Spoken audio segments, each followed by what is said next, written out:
Hi guys, this is Will Terry here, and this is video number 5 in my series How to Make a Card Game. I'm going to talk to you about making the artwork and some things to think about if you are going to be making a board game or a card game like I am. And I'm going to show you some of the artwork. So like the picture you're seeing right here, this was a drawing that I had done probably like 5 or 6 years ago. I'm just guessing, and I just did it for fun. I was doodling it on my iPad and just kind of drew it up and didn't have a purpose for it. And I thought, man, this could really work with the flavor of the art in this one. So I ended up putting my characters in there, and I've showed you the characters already. These are all the characters, and including the lump of coal and the fruitcake. Now we have a white elephant, and we have the white elephant and some naughty and nice elves that we've added as well for different cards in the game. But yeah, so I just kind of, one of the principles that I want to talk about is basically making art that can be repurposed and reused. And what is a good card game? It's basically, besides the fact that it needs to be fun, that you'd have to have good game mechanics, you need to have good art. You need to have compelling art. And so a lot of the comments that we're getting on the Facebook ads right now are, the art looks amazing and I want to get it just for that, which is a leap of faith. And I know that they're hoping that the game's fun, and a lot of people have asked, well, what's the play like? Is it fun? And it really is replayable. It really is fun. Of course, I'm biased. But anyway, going back to the art, repurposing art is really important, and also reusing it. So like, you need a good box design, you need a good logo, and you need good card art, and that's about it. And one of the things that attracted me to this is I could make a game. I theorize, if I come up with a game that's fun, that works, and then it's not the same outcome every time, and there's not too much luck, and it's not just random things happening, but you actually have some skill and strategy involved in winning, and players that have played it longer can win more often than the brand new players. That was one of the things that I really needed, because a good game needs to be able to hold your attention, right? So once I got the game, I was like, okay, let's get some artwork going, and really wanted to make some really fun characters. And so I spent my time really kind of perfecting these characters and making them look fun, so that the card art was really fun. But then beyond that, I am able to repurpose those characters, and I mean, that's really where the town is used, and just kind of throwing that in there. If I hadn't had that image of the town, I would have had to draw on one, and it would have been fun to do, but it sure did save a lot of time. Being able to work on good art in the game that you can then repurpose for the packaging I think is really smart and economical. And I want to show you this, the logo I actually created on my iPad as well. And I knew that I needed to have really fun lettering that was unique. One of the things that I think people make a mistake on when they make their logo or the graphic design is they use a stock font, and they don't customize it at all for their purpose, for their product. And as illustrators, one of the things I've always felt like is, you're an illustrator, you're good at drawing. Hand lettering artists or typography designers, type designers, are basically the same they have the same skills we do. They're illustrators basically, but they spend their time designing letters. Well, if you have good design skills, if you're an illustrator and you've learned how to design something, a letter isn't that much different than a person or an animal. If you're creating a character or a letter, and they're really similar. I mean, like, you're dealing with shape and line. And there's definitely a learning curve. There's an art to it. There's an art to understanding, how serifs work on fonts, and how to space things. And like right here, where the R on Christmas, where the R goes over the I. There's a word for this, and I can't remember what it is, but I didn't put the dot in there for the I. The R will make you visually read Christmas, and you won't really miss it unless I draw attention to it right now and you look at it and you go, oh my gosh, it doesn't have the dot over the I. There's little things like that, fitting these letters together, making things bigger, making space where stems can come down and fill spaces and stuff is something that I've always had fun doing. And I think it's something that you can do to really make your product look more unique. So there's those things. But comparing this to a children's book, this is so much easier, and you can go to market so much quicker and find out if your product is valuable to other people, right? And if you looked at my last video with the Google Docs, you noticed in there that I showed the expenses thus far, and we spent a lot of money on Facebook. But just know this, that if the test ads that we first ran for like $500 weren't producing, we wouldn't have gone further. There's a protection in a sense, where you can, through metrics, and again we'll talk about this in another video, you can know whether your project is going to be successful or not based on how the ads are converting and how many sales or dollar reserves you're getting with the system we're getting, or direct sales that you're getting if you're doing direct sales off your website. And you can confidently spend lots of money on Facebook ads if they're working. Your money comes right back into the account. So the one last thing I wanted to share with you guys is just my layers on and like how I drew and painted these.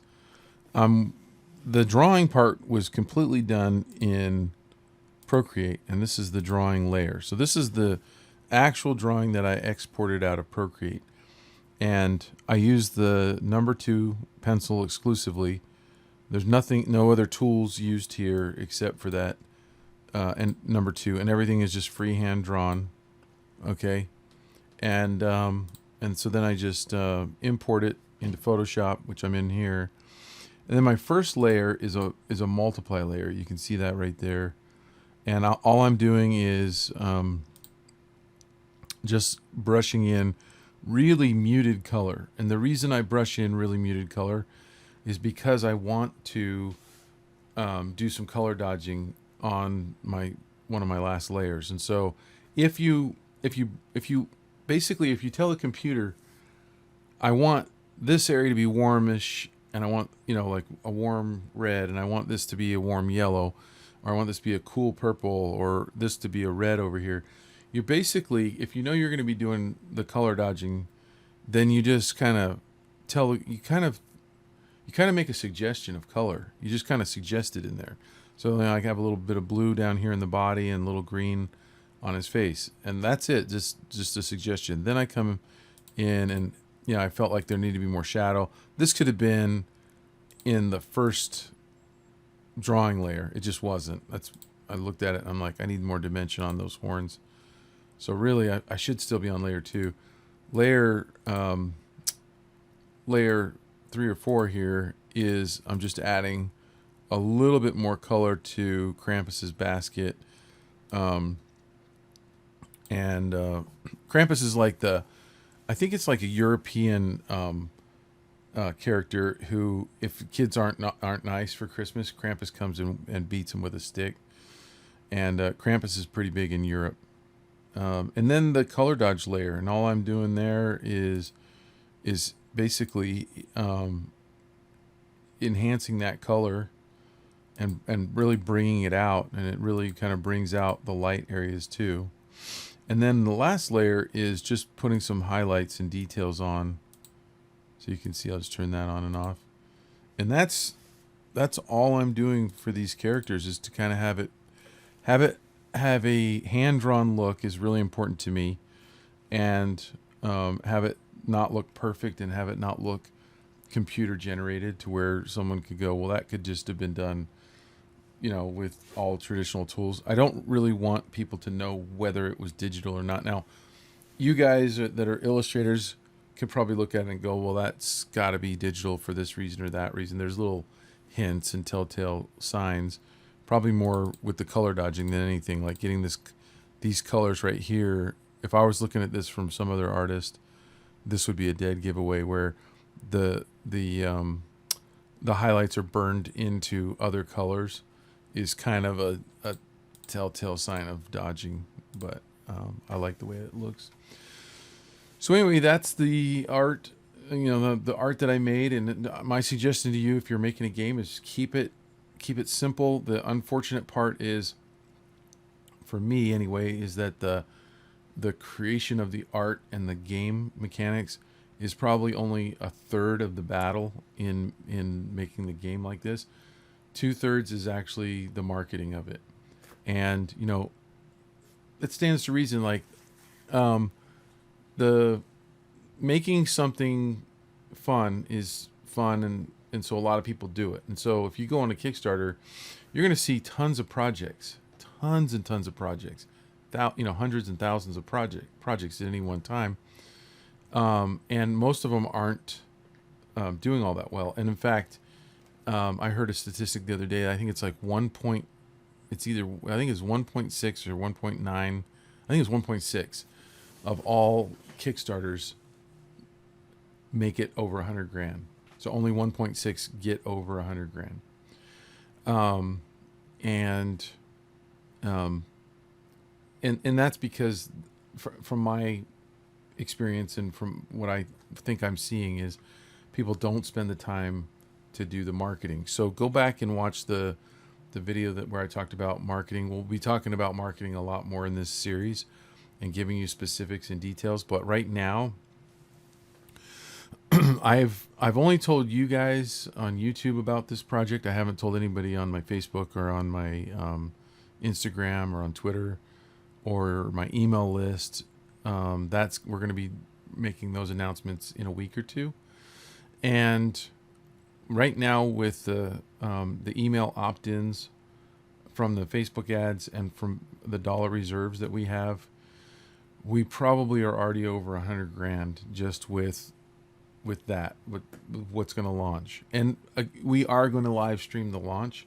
I'll have Anthony on with me if you want to see it and ask questions live. Any question that you want, we'll do our best to answer them. And I feel like that part, having that video, is really crucial in this series, because if you're thinking about making a game or something, I think that there's questions that you have that I'm probably not going to answer in videos, and also just kind of seeing it. When we launch, we are going to have, our email list will be over 10,000 names. We're at 7,000 right now, and we don't know exactly what percentage of those people will buy the game. Other people have reported 12%. Some have reported 15. Some have reported 20. Some 7 or 8%. I think it all depends on your offering. I think it depends on your cost proposition with your cost to value proposition, and I think it has to do with the type of audience. How hungry are they for the product that you created, and how much do they want? Okay, so I'm starting this new. I've never done a game before. I don't have a game following audience. I don't, if you compared what I'm doing to like a Brandon Sanderson who's authored these fictional books, his audience is hungry for anything he produces. I don't have that right now on this. Hopefully this game does well enough and enough people buy it that when we launch our second game, they're like, I don't care what it is. The last one was so fun. We love it so much. We want the next one. That's what I think ultimately you're hoping to get to, is you create something good enough that when you launch the next one, there's a certain segment of your fans that are going to buy it no matter what it looks like, no matter what the genre is, no matter what it is, because they trust you. You've done it before. So anyway, yeah, that video will be in the series, and then we'll do videos on ongoing fulfillment, We'll do videos on, hopefully, we'll be able to do a video on people that, or companies that are interested in either buying the game and producing it and distributing it on their own, because that happens to people that do games sometimes. We'll also do a video on our wholesale efforts to Christmas stores around the country, to game stores around the country. If we go to a convention like PAX or it's not CGMA, then we'll probably do a video from there too. So anyway, hopefully this is valuable to that small segment out there who's considering doing a video game or any self-publishing project. I mean, they're all very similar in one way or another. And I will see you on the next one. I don't even have the list in front of me on what I'm going to be doing next, but it's going to be important and you're going to love it. So watch the next one.